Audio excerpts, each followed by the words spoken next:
Good morning friends, स्वागत है आपका अपने YouTube channel study with Ravi Thakur पर। तो चलिए शुरुआत करते हैं आज के द हिंदू ट्यूटोरियल वोकैबुलरी की। आज मैं आपको रिवीजन नहीं करवा पाऊंगा, जो हम लास्ट में रिवीजन में करवाता हूँ आपको स्लाइड्स के थ्रू, तो वो रिवीजन में नहीं करवा पाऊंगा आज, क्योंकि I am running out of time. मेरे पास थोड़ा सा समय कम है, फिर भी मैं वोकैब आपके लिए लेके आया हूँ। रिवीजन में नहीं करवा पाऊंगा, और प्लीज़ अंत तक वीडियो को ज़रूर देखिएगा। मैं बार बार ये बोलता हूँ आपको, रिक्वेस्ट है आपसे, अंत तक वीडियो को ज़रूर देखिएगा, क्योंकि मेरी वीडियो को थोड़ा सा रीच मिलेगा। तो रिक्वेस्ट है आपसे, वीडियो लास्ट तक ज़रूर देखें। आज का हमारा पहला एडिटोरियल है, आप हेडिंग देख सकते हैं। पहला हमारा शब्द है टेसिट। टेसिट यहाँ पे एडजेक्टिव की तरह यूज़ हुआ है। टेसिट का मतलब होता है जो बात अपने आप ही समझ ली जाए, निहित परोक्ष रूप से समझा गया। जैसे मैंने इमेज यहाँ पे लगाई है, देखिए पेन रखा है और यहाँ पे आई एग्री लिखा है, तो हम अंडरस्टूड कर सकते हैं ये कि यहाँ पे टिक ही करना है। तो ऐसी कोई बात जो कि नेचुरली समझ ली जाए, एक्चुअली में निहित हो, परोक्ष रूप से समझी गई कोई बात, that is called tacit. Understood but not actually said. Synonyms आप देख सकते हैं, implied, implicit, silent, unsaid. Antonyms spoken, said, explicit और एक्सप्रेस। एग्जाम्पल देख लीजिए, it means we have a tacit understanding. इसका ये मतलब हुआ कि हमारी जो अंडरस्टैंडिंग है वो बिल्कुल परोक्ष रूप से, मतलब एक हम समझ चुके हैं चीज़ों को, ये निहित है इस चीज़ में। अगला हमारा शब्द है इंटरकनेक्टेड। इंटरकनेक्टेड यहाँ पे वर्ब की तरह यूज़ हुआ है। इंटरकनेक्टेड का मतलब होता है एक समान वस्तु को आपस में जुड़े होना। जिस तरह से मैंने इमेज भी लगाई है, आप देख सकते हैं, उनका आपस में परस्पर संबंध होना, that is called interconnected. To connect similar things, to be connected to similar things. Synonyms आप देख सकते हैं, interrelated, coordinated, related, unfied, linked or connected. Antonyms are not integrated, separate, different, irrelevant or not related. Example देख लीजिए, electronic networks which interconnect thousands of computers around the world। कि हम सभी जानते हैं कि इस तरह से इलेक्ट्रॉनिक नेटवर्क के थ्रू जो है थाउजेंड्स ऑफ कंप्यूटर जो सारे पूरे विश्व के आपस में जुड़े हैं। अगला हमारा शब्द है रिफ्लेक्सिव। यहाँ पे वर्ड एडजेक्टिव की तरह यूज हुआ है। रिफ्लेक्सिव का मतलब होता है एकदम प्रतिक्रिया देना, ऑटोमेटिक तरीके से एकदम प्रतिक्रिया दे देना। कुछ घटना घटी और हमने एकदम से कोई प्रतिक्रिया दी, उसे बोला जाता है रिफ्लेक्सिव। रिफ्लेक्सिव रिएक्शन और movement occurs immediately in response to something that happens. Synonyms आप देख सकते हैं, ऑटोमेटिक, इम्पल्सिव, इंटेंसिव, अनप्रेमिटेटेड और self referent. Antonyms active, forward, voluntary, aggressive और कॉन्शियस। एग्जाम्पल आप देखते हैं, the programme tries to make children more rational और लेस रिफ्लेक्सिव कंज्यूमर्स। कि किसी तरह के प्रोग्राम की कोई बात की गई है कि इसका प्रोग्राम का जो काम है वो चिल्ड्रन को रैशनल बनाना है, कि एकदम से कि वो मतलब एकदम से प्रतिक्रिया ना दे, इसके बजाय कि उन्हें रैशनल बनाना इस प्रोग्राम का जो है मेन उद्देश्य है। अगला हमारा शब्द है टेस्टिमनी। टेस्टिमनी यहाँ पे नाम की तरह यूज हुआ है। टेस्टिमनी का मतलब होता है किसी प्रकार का कोई सबूत, एविडेंस या गवाही, साक्ष्य, उसे बोला जाएगा testimony. Something that shows that something else exists or is true. Synonyms आप देख सकते हैं, evidence, statement, attestation, deposition, proof और declaration. Antonyms denial, disapprove, comment और रिबटल। एग्जाम्पल देख लीजिए, Ramesh made false testimony in acrimony. कि किसी भी तरह की मतलब एक्रिमनी का मतलब होता है द्वेष की भावना रखना किसी के प्रति, ये उसने फॉल्स एविडेंस या इस तरह से कोई गलत बात बोली या गवाही दी, गुस्से में आके, कड़वाहट में आके, द्वेष भरी भावना में आके। अगला हमारा शब्द है रेमिटेंस। रेमिटेंस यहाँ पे नाउन की तरह यूज हुआ। रेमिटेंस का मतलब होता है किसी को धन भेजना, पैसे का लेन देन, किसी के लिए किसी भुगतान के लिए धन को सेंड करना, भेजना, उसे बोला जाता है remittance. The act of sending money to somebody in order to pay for something. Synonyms आप देख सकते हैं, payment, allowance, remission, remittal, paying और सेटलमेंट। एंटोनिम्स से converse include, receive, taking. Example देख सकते हैं आप, remittance can be made by cash और कार्ड। कि किसी तरह की भुगतान की बात की गई है कि ये भुगतान जो है कार्ड या कैश दोनों तरीके से किया जा सकता है। अगला हमारा शब्द है एंडोर्समेंट, और यहाँ से दूसरा एडिटोरियल भी शुरू हो रहा है। हेडिंग आप देख सकते हैं। एंडोर्समेंट का मतलब होता है किसी भी चीज़ का पुष्टिकरण करना, स्पष्टीकरण करना, समर्थन करना, पृष्ठांकन करना, उसे बोला जाता है endorsement. An endorsement is a statement or action that shows you support or approve of something or someone. Synonyms आप देख सकते हैं, अप्रूवल, सैंक्शन, सपोर्ट, कंसेंट और एक्सेप्टेंस। एंटोनिम्स है कंटेम्प्ट, रिजेक्शन, डिनायल, रिफ्यूजल और ऑपोजिशन। एग्जाम्पल देख लीजिए, this is a powerful endorsement for his softer style of government. तो इस तरह की बात की गई है कि ये बहुत ज़्यादा मतलब किसी तरह की नियम की कोई पुष्टि की गई है गवर्नमेंट के द्वारा, ये उसका बिल्कुल सही तरीके से समर्थन है, पृष्ठांकन है। अगला हमारा शब्द है मेटिकुलसली।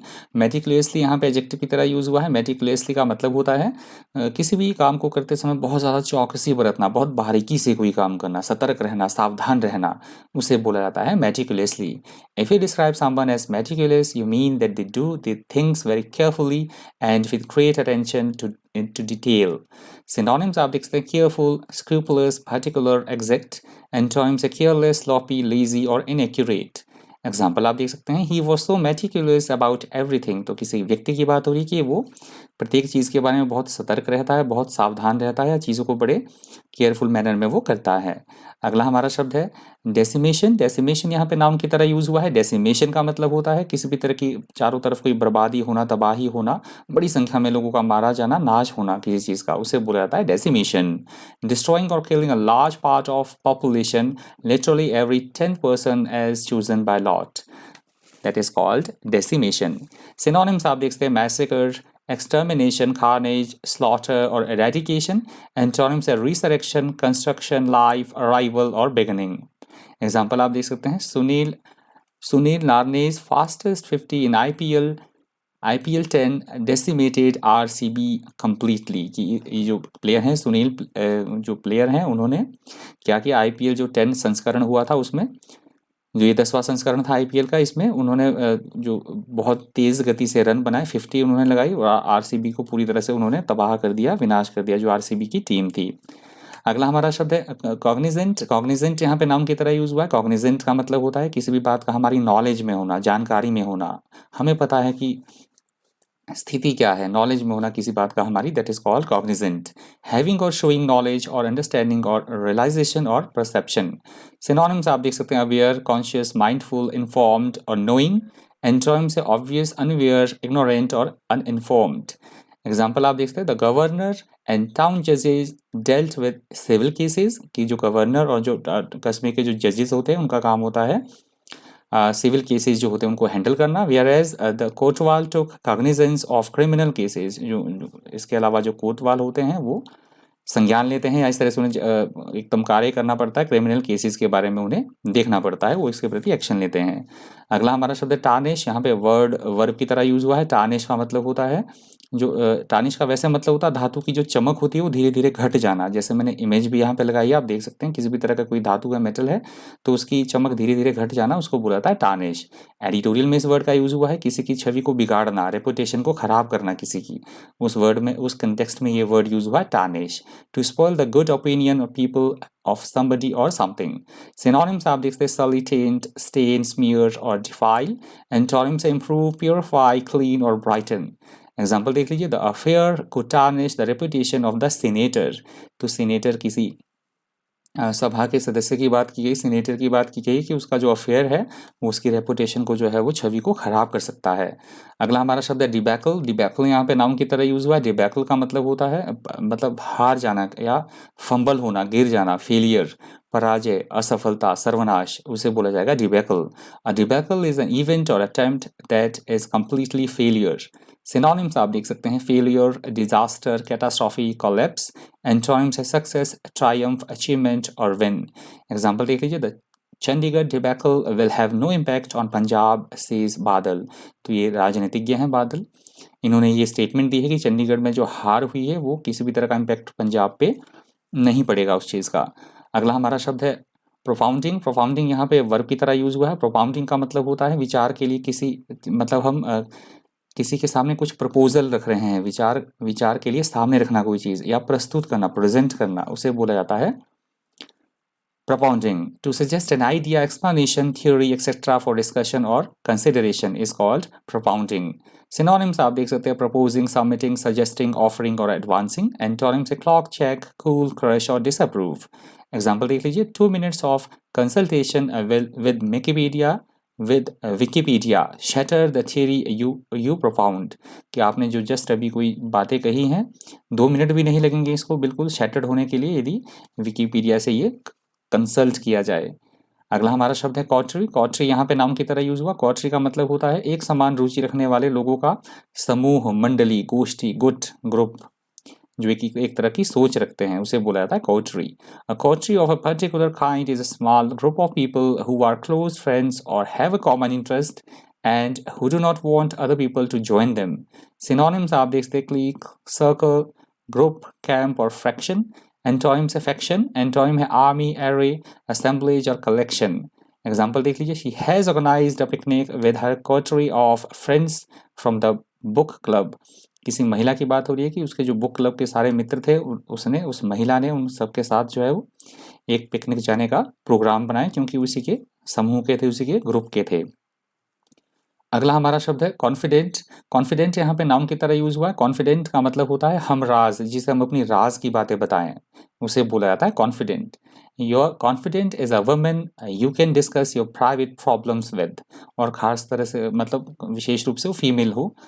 सिनोनिम्स आप देख सकते हैं इंटीमेट, कंपैशन, कॉन्फिडेंट, फ्रेंड और familiar. Antonyms of enemy, foe, advisory और एंटागनिस्ट। एग्जाम्पल देख लीजिए, you are her closest friend and confidant. Confidant कि तुम उसके जो हो प्रिय मित्र हो, सबसे नज़दीक हो और उसके हमराज भी हो। अगला हमारा शब्द है क्वाम्स। क्वाम्स यहाँ पे नाउन की तरह यूज हुआ है। क्वाम्स का मतलब होता है किसी भी चीज़ की बात के बारे में हम सोच रहे हैं कि ये नैतिक रूप से सही है या गलत है, या इस तरह से हम थोड़े दुविधा में है, चिंता में है, तो उसे बोला जाता है qualms. A feeling of doubt or worry that what you are doing may not be morally right. Synonyms आप देख सकते हैं स्क्रूपलस, मिसगिविंग्स, डाउट्स, हेजिटेशन और रिलक्टेंस। एंटोनिम्स है डिस्पोजिशन, रेडीनेस, अप्रूवल्स, एश्योरेंस और कॉन्फिडेंस। एग्जाम्पल देख लीजिए, I don't have any qualms about asking them to lend us some money, कि मुझे इसमें बिल्कुल भी किसी भी तरह की कोई परेशानी वाली बात नहीं लगती है कि मुझे उनसे पैसा मांगना चाहिए, मुझे उनसे हेल्प मनी के रूप में लेनी चाहिए, तो मुझे इसमें कुछ भी गलत नहीं लग रहा है। अगला हमारा शब्द है पोचिंग। ये लास्ट वर्ड है आज के द हिंदू ट्यूटोरियल वोकैबुलरी का। पोचिंग का मतलब वैसे तो होता है अवैध रूप से शिकार करना या फिर कोई गलत काम करना, अनफेयर तरीके से किसी राजनीतिक दल के नेता को अपने दल में मिला लेना, या कंपनी के कंपनी के कर्मचारी को अनुचित रूप से अपनी कंपनी में काम करने के लिए बुलाना, उसको प्रलोभन देना या कुछ इस तरह की चीज़ें करके, मतलब अनफेयर मीन्स से कोई काम करना, अनफेयर संसाधनों से कोई कार्य करना, उसे बोला जाता है poaching. To take members of staff from another company in an unfair way. Synonyms आप देख सकते हैं trespassing, theft, steal, smuggling. Antonyms है bitter, chilly, cold, cool और freezing.